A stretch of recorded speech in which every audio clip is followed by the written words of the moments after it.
Tem gente que acha que espiritualidade é sentir alguma coisa, um arrepio numa música bonita, um momento emocionante no culto. Mas deixa eu te falar uma coisa com toda honestidade. Se espiritualidade fosse só isso, ela seria a coisa mais frágil do mundo. Porque sentimentos vêm e vão. Então, a pergunta é, o que é de verdade espiritualidade? E mais importante, por que tanta gente dentro da igreja acha que tem vida espiritual, mas na prática não tem? Talvez você já tenha passado por isso. Você vai à igreja, você canta, você até ora, mas no fundo tem um vazio. Uma sensação de que falta algo, como se Deus estivesse distante, como se a fé não fosse real. Ou talvez o outro extremo. Você sente muito, mas não muda nada. Continua preso nos mesmos erros, nas mesmas decisões, na mesma vida. Então hoje a gente vai fazer algo diferente. Nada de frase bonita, nada de discurso superficial. Hoje a gente vai entender de forma clara e honesta o que é viver uma espiritualidade de verdade. Primeiro, a gente tem que destruir algumas ideias erradas. Porque talvez você esteja tentando viver algo que nem é espiritualidade. Não é só ir à igreja, só ler a Bíblia de vez em quando, só sentir coisas durante o louvor, nem viver de experiências emocionais. Também não é virar uma pessoa religiosa, seguir regras sem entender ou fingir santidade por fora. Se isso fosse espiritualidade, os fariseus seriam os mais espirituais da história. E não eram. Então o problema começa aqui. A gente confunde prática religiosa com vida espiritual. E isso muda tudo. Agora vamos ao ponto central. Espiritualidade é, antes de tudo, uma vida real de relacionamento com Deus que transforma quem você é por dentro e por fora. Não é só o que você faz, é o que você se torna. Espiritualidade é pensar como alguém que vive diante de Deus. É agir como alguém que pertence a Deus, viver com consciência da presença de Deus.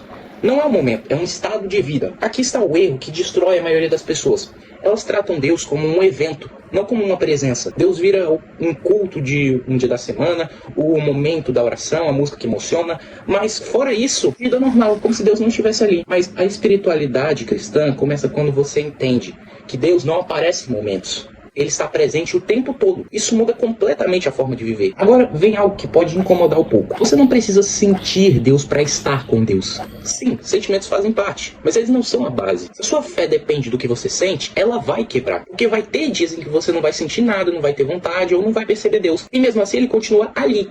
Espiritualidade madura é quando você continua vivendo com Deus, mesmo quando não sente nada. Aqui está o teste real. Não é o que você sente, não é o que você fala, é o que muda na sua vida. Espiritualidade de verdade transforma o seu caráter, as suas decisões, os seus desejos e a sua forma de ver o mundo. Se alguém diz que é espiritual, mas continua vivendo da mesma forma, tem algo errado. Porque quando Deus entra na vida de alguém, ele não fica na superfície. Agora o ponto mais importante. Espiritualidade cristã não é sobre você tentar chegar até Deus. É sobre Deus vindo até você. E isso muda tudo. Você não constrói espiritualidade só com esforço. Você responde a um relacionamento que já foi iniciado. Ok, mas como isso começa? De forma simples. Mais simples do que você imagina. Espiritualidade começa quando você começa a falar com Deus de verdade. Começa a ouvir com atenção. Começa a viver com consciência da presença dele. Não como uma obrigação, mas como uma vida. Sem teatro, sem fingimento. Só realidade. Agora preste atenção nisso. Existe um perigo silencioso. Você pode consumir conteúdo cristão, assistir vídeos, ouvir pregações e ainda assim não ter vida espiritual. Porque informação não é transformação. Você pode saber muito e viver pouco. E essa série inteira só vai fazer sentido se você decidir não só aprender, mas viver. Então aqui vai a pergunta que realmente importa. Você tem uma vida espiritual ou só momentos espirituais? Antes de tudo, você precisa decidir. Você quer só entender isso ou quer viver isso de verdade? Porque a espiritualidade cristã não é sobre parecer próximo de Deus. É sobre, de fato, viver com Ele. E isso muda absolutamente tudo.